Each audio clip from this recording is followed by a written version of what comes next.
Major funding for Florida Matters comes from the Mosaic Company, a leading producer of fertilizer made from phosphate, a natural resource found in Florida. America's farmers depend on Florida phosphate for their crop nutrition needs. Mosaic, helping America grow. Hi, I'm Irene Maher. Since Earth Day is right around the corner, we thought you might enjoy an encore presentation of Florida Matters Going Green. As always, if you have any comments or questions, please join the discussion at wusf.org/Florida Matters.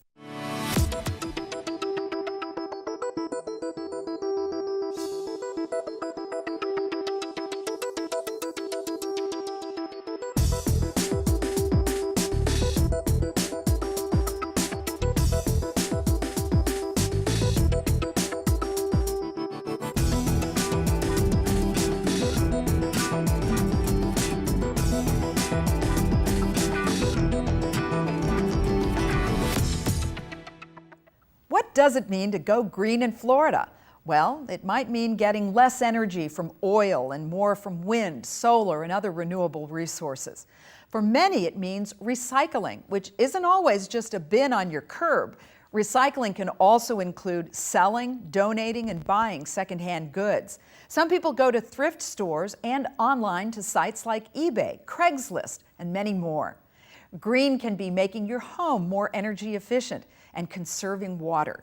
And to some people, green means meeting your needs locally, so food and materials don't have to be shipped from all parts of the globe. Jim Kovaleski of Port Richey does his part to create sustainability by turning his yard into an edible garden. Jim Kovaleski is a farmer, and his fields are the yards around his house in the suburbs of Port Richey. I do a market garden here. I planted it in October and started harvesting in December. He seems to embody the idea of sustainable living. I'm actually surviving on a piece of land I occupy. There's an interaction going on, which is so different than our traditional suburban and urban mentality. I'm actually producing something again off a piece of land I'm occupying. Where most people grow decorative plants, shrubs, and border grass, Jim cultivates a variety of delicious leafy greens alongside carrots, radishes, and the rest of his winter crop. He grows his produce to sell at area farmers markets and to share and trade with his neighbors. Food really transcends a lot of barriers. I've really found that people, especially when I show up on my bicycle. I also distribute it around the neighborhood. Good. Got some more lettuce. Sweet. You got grapefruit? Yes, I do. Cool. I trade some of my produce for citrus and then take that to market also. So it's been kind of a neighborhood thing going on too, which is really cool. I'm starting to meet my neighbors a lot more. And when it comes to getting rid of pests, he has his own philosophy. I've got a definite problem with pill bugs in this area. I think it's because it's newer mulch and they eat a lot of my seedlings, especially the bok choy, the kales. And I'm really trying to, instead of pose my will and try to find out what will kill them, I need to find out what's out of balance because there's so many of them. Every other morning, Jim goes to pick up seaweed at a park next to the beach. It gives the pill bugs something to eat other than his garden. And it seems to be working a little, but what I think's happened instead is they like the seaweed better than my plants. Well, the green idea of sustainability is being able to, stay in an area and not consume more than you produce. And that's exactly what I'm doing here. I mean, very little leaves this property. I use something called permaculture, which is an idea of permanent culture, which is very green. I think we're going to hear more and more about it as the years go by here, because it's really an interconnection with everything how it used to be, like on a small farm. Permaculture is a concept developed in the 70s and has taken root in Jim's approach. I read a book called Gaia's Garden about permaculture and the interconnectedness with food and nature and our living space, and it really changed the way I looked at the world. That's what I see permaculture as really opening the door to all these connections that can strengthen, especially our small communities, because that's the human scale.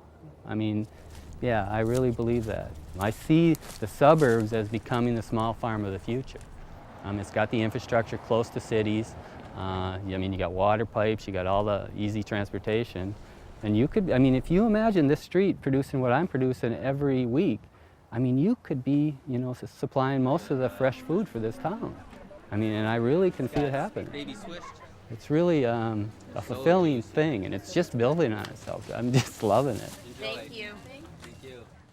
For a lot of Floridians, going green is about not wasting, damaging, or using up what we have so that it can be enjoyed now and for years to come. Carson Cooper from WUSF 89.7 is here with Kim Button from Greenwell Consulting. She's here to give us some ideas for greener and healthier living. Well, thanks, Irene. Kim, here you are. Welcome to our show. Thank you for having me here. Well, these look like very familiar products, but I have a feeling they have something to do with green living. They do. One of the most important aspects of green living, and that is if you can choose greener cleaners.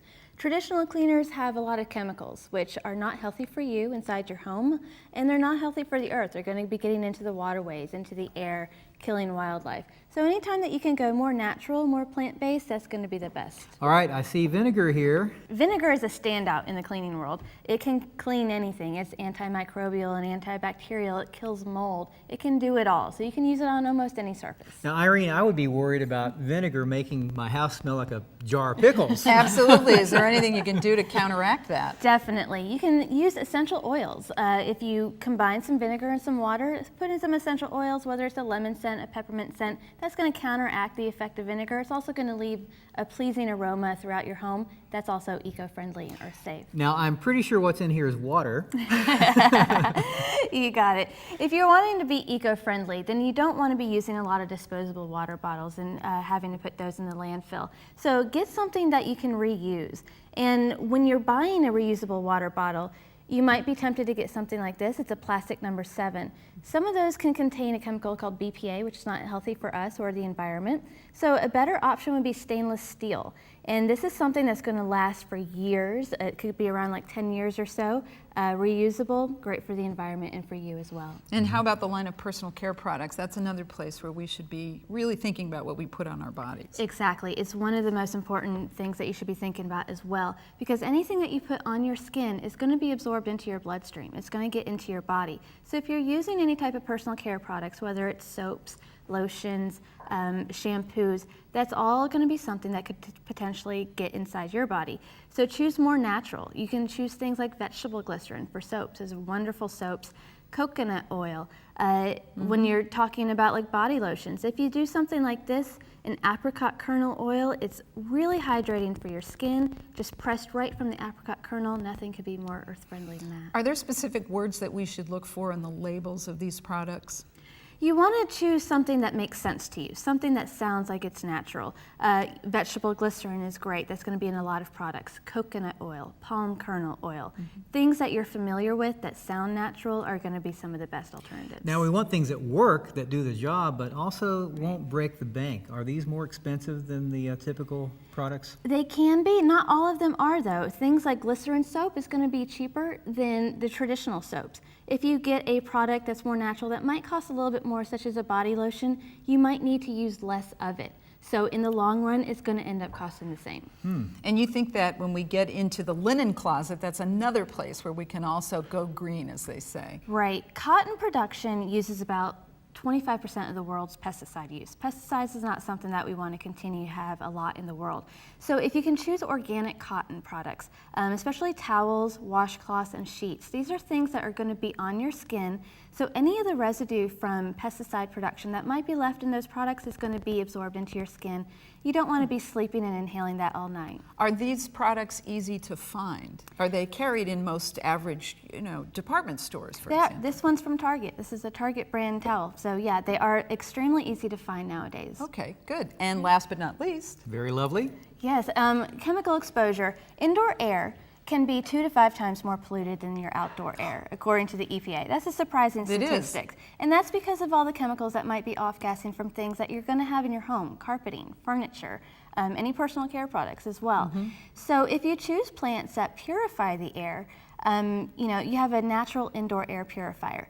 So these things like snake plant, Gerber daisy, pothos, English ivy, they're all really easy to take care of, first of all. Low light levels, low water levels, so you can't really kill them, and they're going to be great for the environment. How many should you have to really reap some sort of benefit? Do you need to turn your house into a garden, so to Prevent speak? off-gassing. No, you don't need a lot of them. Ideally, at least one per room, especially in the kitchen and the bedroom. The places where you spend the most time.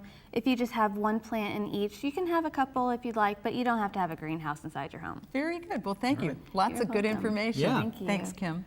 We have even more tips from Kim about keeping your home healthy and eco-friendly. Just visit us on our website at wusf.org/Florida Matters.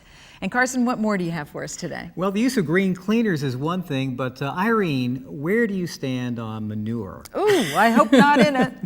Organic farmers certainly believe in the use of manure, and organic farming is really not a new idea. It sort of gained traction back in the 1930s when the use of synthetics pesticides became more popular. And who could argue against them? In the Depression era, Dust Bowl era, they worked.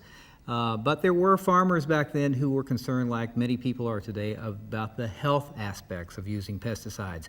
And there's another very important component of organic farming, and that is the health of soil. Organic farmers learn to rotate crops and use manure and compost and things like that. And there are several organic farms right here in the Bay Area. I didn't know that. That's right. We found a little bit of country in Town and Country. It's a place called Sweetwater Organic Community Farm. It bills itself as an urban organic farm providing healthy food, educational programs, and community building opportunities. So let's go there now. Yes, I'll be following sunshine when I cruise on down this road. Not far from the hustle and bustle of Tampa International Airport, hidden from view, is Sweetwater Organic Community Farm. Here, members pay a yearly fee and reap the harvest of vegetables grown without chemical pesticides or fertilizers. We sell out all of our memberships every year. To me, the biggest thing is the community, the family that we've created here, and it keeps growing. We're green because we believe in living sustainably. We grow most of our own food. We grow food for a lot of people who would otherwise buy food that's shipped in from all over the world.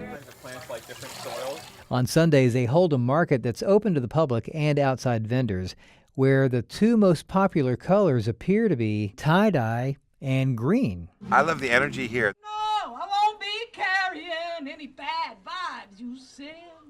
These are rain barrels, 55-gallon drums from recycled food-grade barrels that were in the citrus industry. We grow produce organically, from sweet potatoes to cane syrup to every vegetable possible in Plant City. And we're able to bring it down here and sell it, and then I do recycled crafts from, like I said before, bed linens. A lot of recycled t-shirts. I do t-shirts into skirts or dresses. I sell natural and non-toxic cleaning products.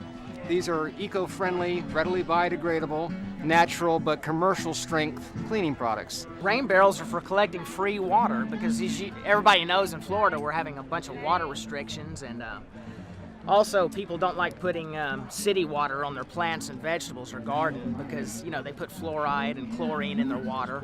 The green aspect is that I'm using recycled fibers. They're fibers that people let sit and biodegrade in the landfills, or like polyester, which doesn't biodegrade, and I can reuse it and make it into another life cycle of clothing. For me, it's about being sensitive to what you do to the environment. We ordered steaks to talk to family. We told her Tampa City Council member Irene Maher is a believer in the concept. I like the vegetables best, and I like the community aspect of it. I like the fact that it's been here for like 15 or 20 years, and now it's becoming a successful model for other community-supported agriculture and community gardens in Hillsborough County and this part of the state. Well, for starters, it gets us all grounded in the earth and in natural processes of growing. You can't get healthier food than what's grown here at Sweetwater. This just feels like, my shopping is now following my own politics and ideas about sustainability. Yes, I'll be following sunshine when I cruise on down this road. That really is a best-kept secret in the area. Are there other organic farms, or is Sweetwater the only one? Well, that's a great question because it is such a neat place to go. There are several here in the Bay Area. In fact, according to the Florida Certified Organic Growers and Consumers Group, there are actually 130 certified organic farms in the state, which make up around 14,000 acres. Now, we have a link on our webpage where you can get more information about finding an organic farm near you. Just go to wusf.org/Florida Matters. And while you're there, you might want to listen to my radio broadcast of Florida Matters. Absolutely, sounds good. Thanks a lot, Carson. You bet. Now from organic gardening to eco-friendly transportation. Michael Loki has his own ideas about how to do it well. You might recognize the name. Loki grew up in the car business, and his family owns several local dealerships. So it's no wonder that his passion revolves around cylinders and big wheels. However, it's his green approach to these gas-guzzling vehicles that may surprise you. Take a look. You might not think so at first, especially looking at what he drives, but Mike Loki is actually the green sheep of his family. The third-generation car dealer uses his passion for big wheels as a vehicle for sustainable energy advocacy. When I found out about this technology and people doing this, I was drawn to it and found out that I could have a big, fun truck that I could run on a fuel that comes from a renewable resource that scrubs carbon from the environment and is free to run. Loki competed in the Baja 1000, driving all the way from Tampa to Baja, California, and back on used vegetable oil. Well, we originally built this truck so that we could demonstrate that, a vegetable oil could be run in a modern vehicle, and it doesn't get more complex of an engine than the Duramax. It really was born out of two desires. One, to prove the theory, and also one, to experience that race, and it was incredible. Converting his personal vehicles wasn't enough, though. Loki saw a bigger picture. When I started really thinking about how hard it is to get one person to change their vehicle and what impact that had in the environment, I realized that if there was a customer out there who had a lot more vehicles, then that would have a bigger impact on the environment. He convinced Chris Bentley at Legacy Sea Products in Orlando, a fresh seafood company, to begin converting his fleet of delivery trucks to run on vegetable oil. We started this business arrangement with Mike Loki after doing some research this summer when fuel prices reached $4.50 a gallon for diesel. We were listening to our customers who were complaining about the fuel surcharge that we had to impose during that time, and we thought there's got to be a better way. How can we control this? After the initial startup costs and time to convert the legacy fleet, the average conversion on one of our vehicles is somewhere in the neighborhood of about $4,000 per vehicle. It takes about 2 days for them to convert it, and very painless, seamless operation for us. It didn't take long for Bentley to see the results. Each one of our trucks burns about 300 to 400 gallons of diesel fuel a week, which now has been converted to waste vegetable oil. So we have about a 10-week return on the investment of the truck. In other words, in 10 weeks, the conversion had paid for itself. And the best part for Bentley was the new fuel was coming from his own customers. Traditionally, restaurants have been paying to have waste vegetable oil removed from their facilities. And we said, well, we need that resource. And we thought, okay, we'll approach them and said, does this make sense to you? And most everybody said, yes, that's a great idea. And that's how we got to get started. It's a win-win situation for participating restaurants because they don't have to pay for waste removal. Plus, legacy customers no longer have to pay a fuel surcharge. And Bentley says there have been other unexpected benefits, too. We've actually been able to employ more people and still not increase our operations costs by the savings that we've utilized in the waste vegetable oil. The other thing is we've noticed that we've had customers, our restaurants call in that were not currently customers with us and had heard about our program and decided they wanted to be a part of that. So that's been a great benefit for us. Mike Loki says he expects more companies will get on board when they realize how ideal Florida is for vegetable oil conversion. We're actually the second largest consumer of diesel in the U.S. And we have the climate to make collecting vegetable oil easy. So you can collect it, filter it, and burn it easier. And beyond that, we have a huge agricultural industry that's looking for new crops to expand into. So Florida is very quickly becoming the Silicon Valley, if you will, of liquid alternative fuels especially with vegetable oil. Michael Loki's having a lot of fun with his passion. And now, Larry Elliston is here with this week's Florida Story. Welcome. Good to see you again. Irene, good to see you. I got a question for you. What's that? What do you do when you open up your electric bill? I want to faint. I need oxygen. Usually it's pretty bad. Well, I tell you, I open my electric bill up very slowly and take a quick peek. And, you know, if it's been a cold month for heating or a hot month for air conditioning, I really might even cringe. Yep. It seems that, I don't know, whatever we do to conserve electricity between fuel surcharges and rate hikes, the bill just keeps going up. However, I met someone recently who has reduced her monthly $300 electric bill to practically nothing, and she couldn't be happier.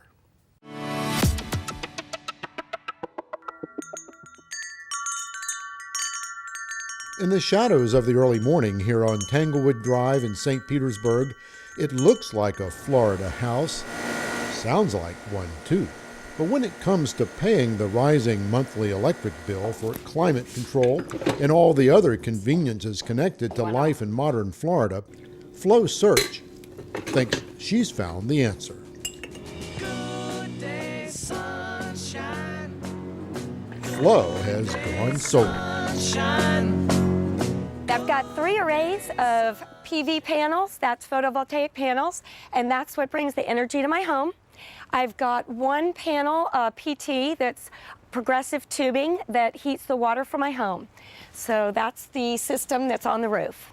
Flo's rooftop 5.25 kilowatt solar electric system produces enough power to run her entire house, even the pool pump. And this is the new DC system that is the solar pump. And this is what is running my pool now. I decided to go solar because I am very environmentally conscious and have become even more so in the last few years.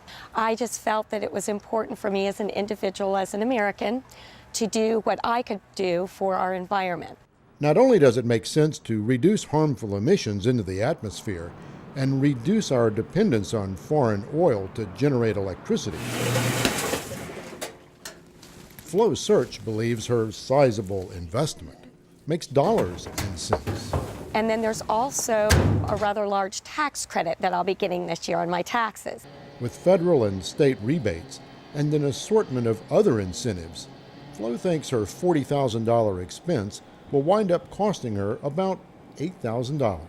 I think that this was a great investment to take my money and put it into the solar system. I'll have it paid off in about 2.5 years of not having electric bills. And then from there on, I will not have electric bills, and that'll be that much money saved every year. The thought of being less energy dependent has this Floridian beaming. Every time I flip on a switch or turn on anything that's powered by electricity, I feel great. I know that I'm producing the energy myself here and that I don't have to pay for it on a monthly basis. So it's a great feeling, and I know I'm helping the environment too. Energy somewhat falls into 2 categories, all right? Renewable and non-renewable. Being a good steward of the environment is something Flo Search is really serious about. As a 5th grade teacher at Perkins Elementary, she sees the Earth's future seated right in front of her. We need to have more regard onto what we're doing with the planet and the ozone. So how about we'll say for renewable, it can be replaced or it won't run out. At least not for a very long time. Now, Dad. So like those panels on your house are renewable? Right, very good. So when science class rolls around and the subject is renewable energy, like wind and solar, Flo knows. Now water comes in, and this is on the roof of my house, and it comes into the black tubing. So what do you think's gonna happen to the water running through the black tubing as it's going through? Anna. If the sun's out, then since it's black, the sun will probably heat it up, and then when the water's coming through it, it will get hotter, and then you have hot water. Exactly. And it comes out the bottom as hot water and runs right into my house. I've always kind of wanted to know somebody who had solar panels on their house, and my teacher does, which is really awesome. Seems a lot of people nowadays think solar is awesome. With a recent suggestion from his son, the governor, Dr. Charles Christ will now heat up his chilly swimming pool with the good old Florida sun. And for us not to utilize that sun for energy is really a mistake. So I think that's the way to go. And once you install it, it's free. Good day, sunshine. Free and plenty of it. After all, Florida is the Sunshine State. Sunshine. Dale Goulden, president of Solar Direct, says Florida's future looks bright. Florida right now is on the brink of what potentially could be them standing as probably the leader in the solar industry in the United States. So let's think about the renewable. In the meantime, back at Perkins Elementary, we could also use solar energy or wind energy. the fifth grade class of Flow Search remains a ray of Florida sunshine. It makes me realize that even though the children are 10 and 11 years old, that they care about our world, the environment, and that they really want to do their part to help, even though they're young. And in order to collect that solar energy that's coming from the sun, we use a few different things, mostly what's called a photovoltaic. I think I'm really going to want to get one because I would like to have less stuff to pay on my house because I want to have a big house.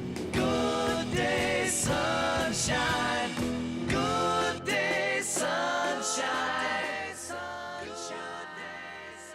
So Larry, what'll keep the solar industry moving forward in Florida?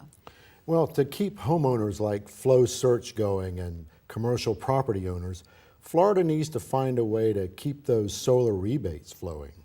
One idea is for the state of Florida to fund a public benefit fund with, you guessed it, a charge on your electric bill. Sure, so how big is that charge going to be, do you think? Well, 57 cents on each monthly electric bill could raise $114 million. Wow, that's a lot of money. Thanks, Larry. We'd like to hear your ideas about going green, and we welcome your questions also. Join our continuing conversation at wusf.org/Florida Matters. We're glad you spent some time with us this week. We'll see you next time on Florida Matters.